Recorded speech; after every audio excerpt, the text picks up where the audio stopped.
Hello, post-market surveillance students. Dr. Conway here, back for lesson 2 on the rationale and drivers for state pre-market approvals and post-market surveillance. And you will recall, of course, that we're working with hazardous chemicals, so we need to view this presentation from that perspective. But we'll talk about that as we go along.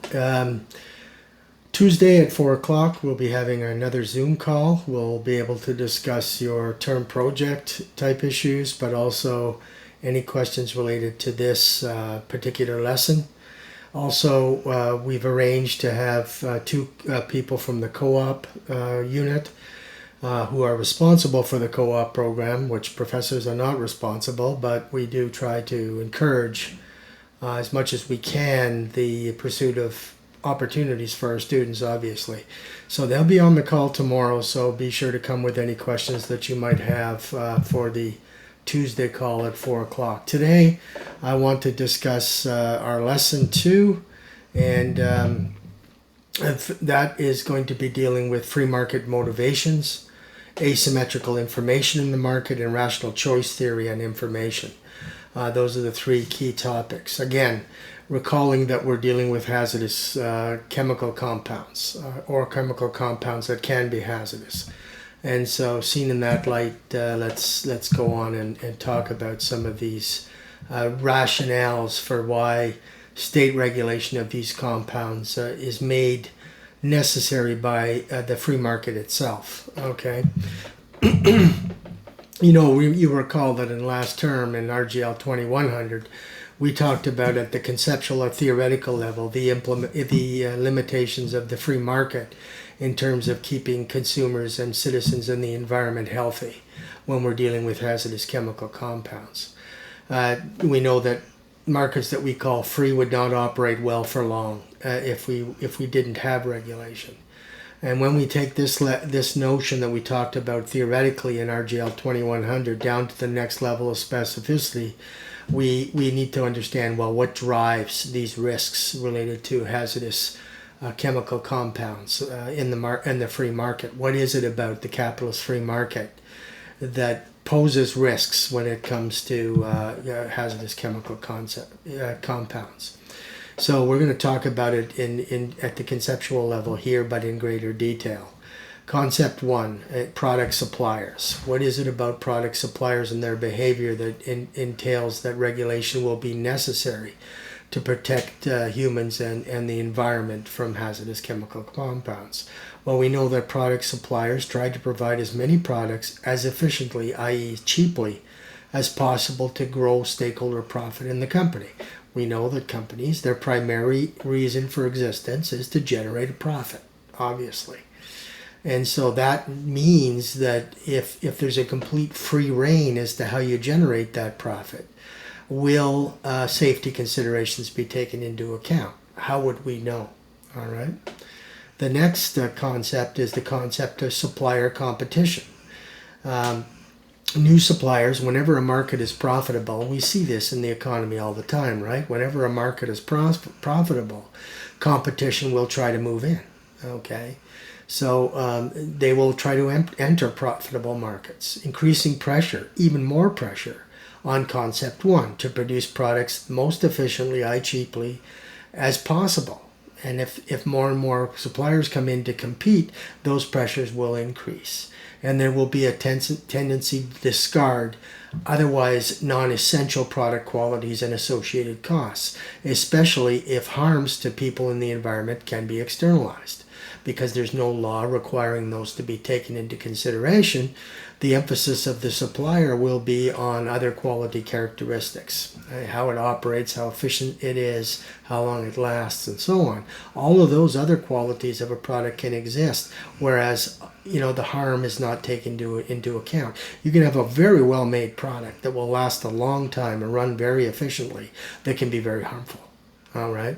So, and those would not be the concerns generally of a product producer if they're not compelled to do that by law in the terms of regulations or law in the terms of civil liability. Okay, suppliers will obviously jettison things that they can jettison if in order to be more competitive relative to other competitors in the marketplace. Now, these first two factors are exacerbated by the third concept, which is consumers. We all know that consumers seek to buy products they need or want at the lowest possible price, right? Wants can lead to quite lavish and prestigious products, but that does not mean they all address all product qualities to prevent harms. You can have very luxurious products that can be harmful, all right, if they're not properly controlled or regulated for their harm-causing characteristics. And consumers, will not be aware of those harm factors. Consumers who buy an automobile today, for example, don't know how the engine runs, won't be able to fix the engine. They don't know how much their car is emitting to the natural environment to contribute to climate change, or if they're running on lead in gasoline, the harm it could be causing. Most consumers will be oblivious to these kinds of considerations. They're looking for quality at the lowest possible price.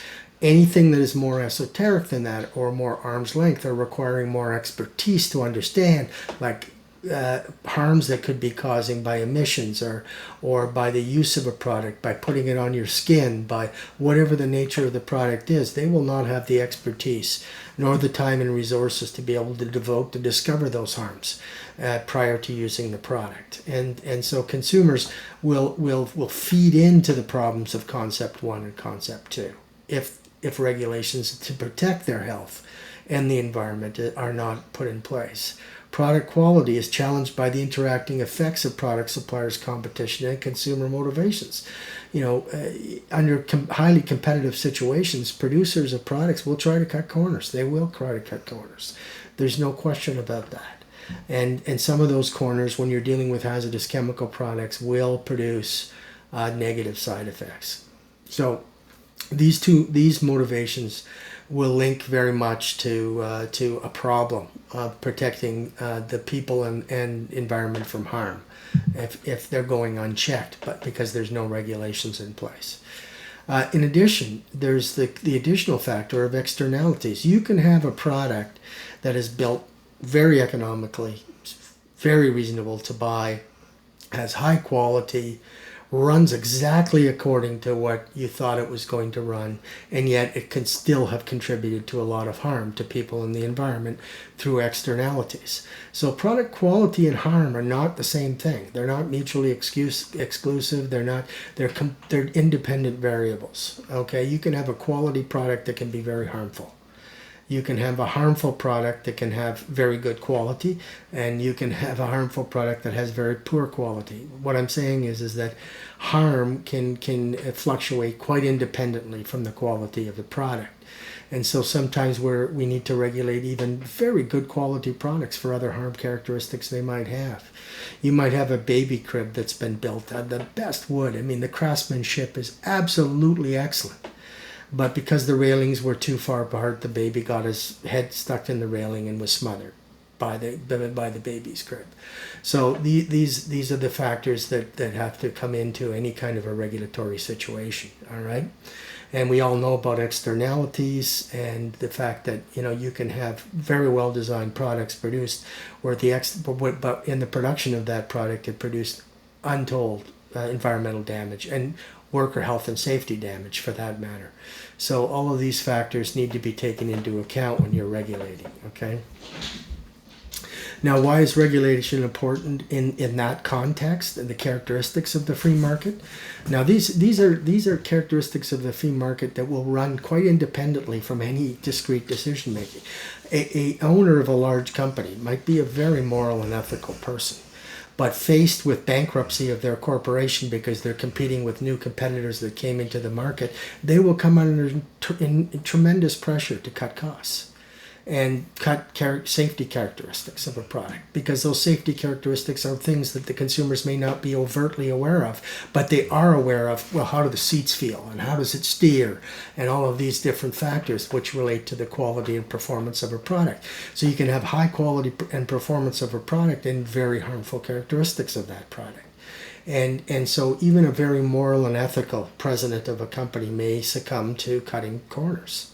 That's the reality of the market. It's not that the person wants to, or it's not that it's perceived as free will to have cut those safety considerations of the product, but a necessity if all manufacturers of that product do not adhere to regulatory safety standards, okay?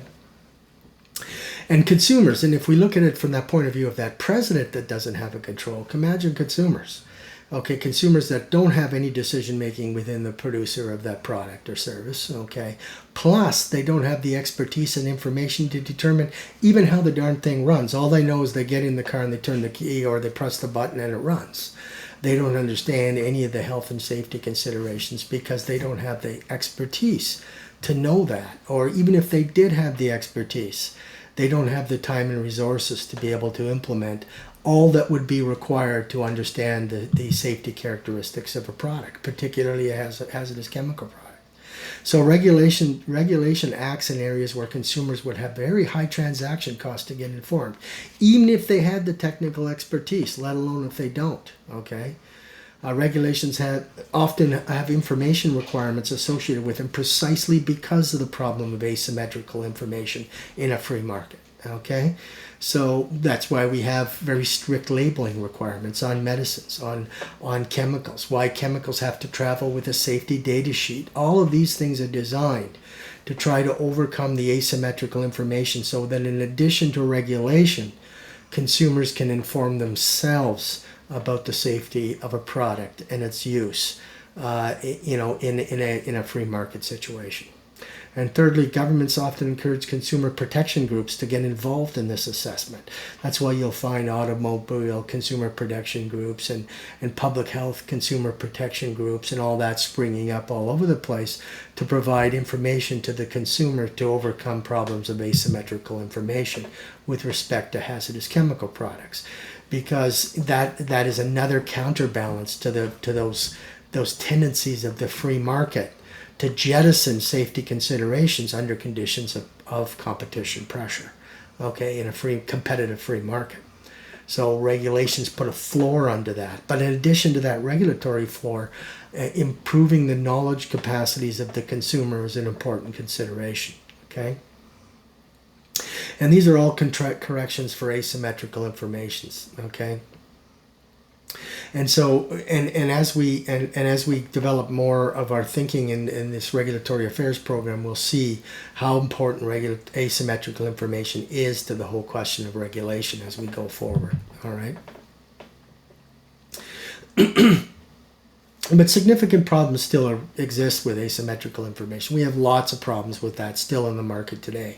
Okay, and that's because any one consumer, in order to assure themselves that they have enough knowledge on the safety characteristics of a hazardous chemical product, would have to invest enormous resources to gather that information. All right, and we learned from rational choice theory in the last term that the problem with that whole scenario is that the cost of accruing the type of knowledge and information that would be required to determine harm associated with a product would greatly exceed the benefits that individual would achieve for having found out that information.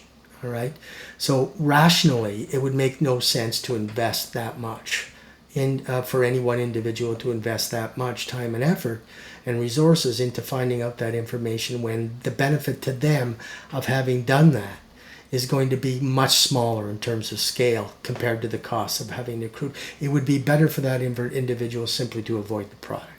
Okay, so that's why whenever we try to cure asymmetrical information, we're looking for collective responses.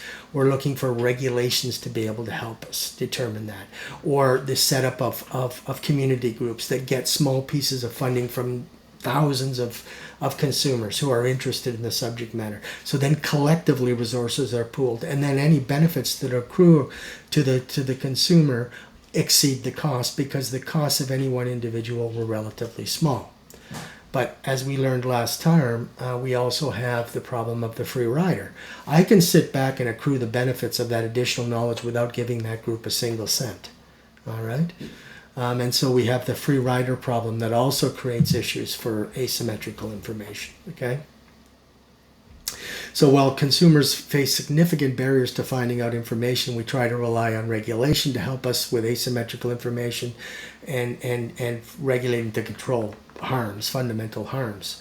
But also we rely on sort of community activism rather than relying on individuals. Now there are unique individuals that will spend enormous amounts of time and energy investigating a product and then put that on their Facebook page or write an article on it or whatever the case may be. But that's rare and few and far between because of rational choice theory, where the costs of accruing that knowledge would greatly exceed the benefits that would come back to that single individual.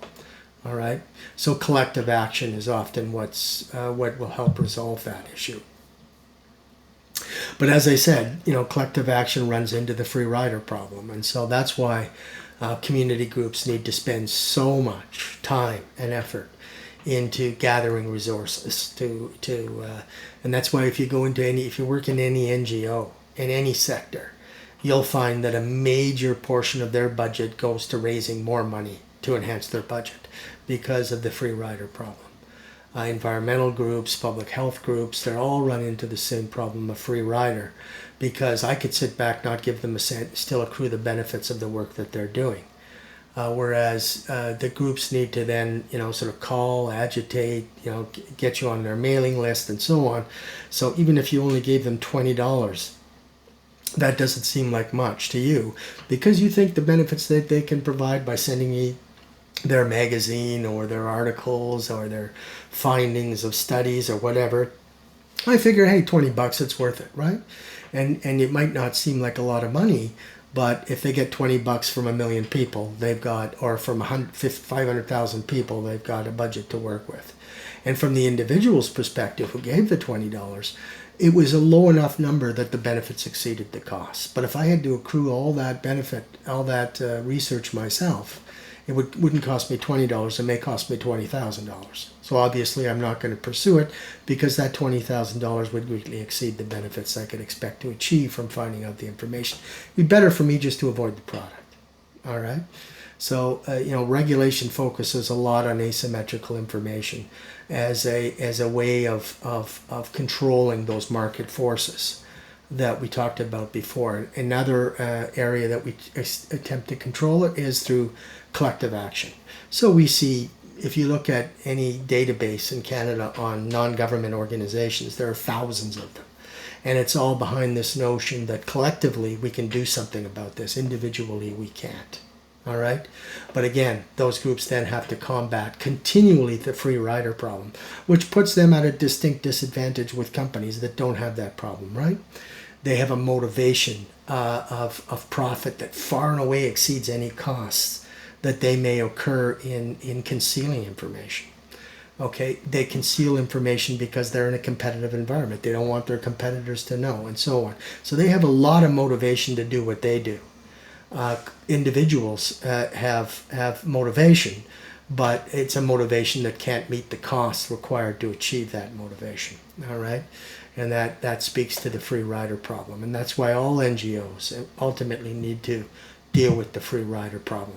Okay, so it's important to understand these dynamics in greater detail, to understand why regulation. Does this mean that all presidents of all corporations that build hazardous chemical products are nasty folks? No, it doesn't mean that. But it does mean that the market, often what neoclassical economists will call the free hand of the market, imposes upon us constraints that will have a tendency to jettison safety considerations under conditions of extreme competitive pressure. Companies are going to seek to survive, and they will do it in any way that they can. And so regulations, particularly when you're dealing with hazardous chemical products, need to focus on making sure there's a floor under that activity, below which nobody can go. And then in addition to that, we're seeking to inform the public continually as another counterweight to the tendencies of the market to not take full adequate consideration on their own to the safety of people and the environment. And this is why regulation is a critically important factor. Now, when we get into this, we realize that one dynamic that plays right into the middle of this is asymmetrical information. the public, to the extent that the public is not in a position to gather all the information because of lack of expertise or time and resources, regulations need to help. And in addition, collective action needs to help. And so these are really important considerations to understand when you're looking at why we regulate, okay, and why we surveil regulations and their performance after they've been adopted, okay? So on that score, I'll let everybody go. And thank you for looking at this, and we'll see you 4 o'clock Tuesday with our Zoom call, and we'll have the co-op people on board. All right? Take care. Bye-bye now.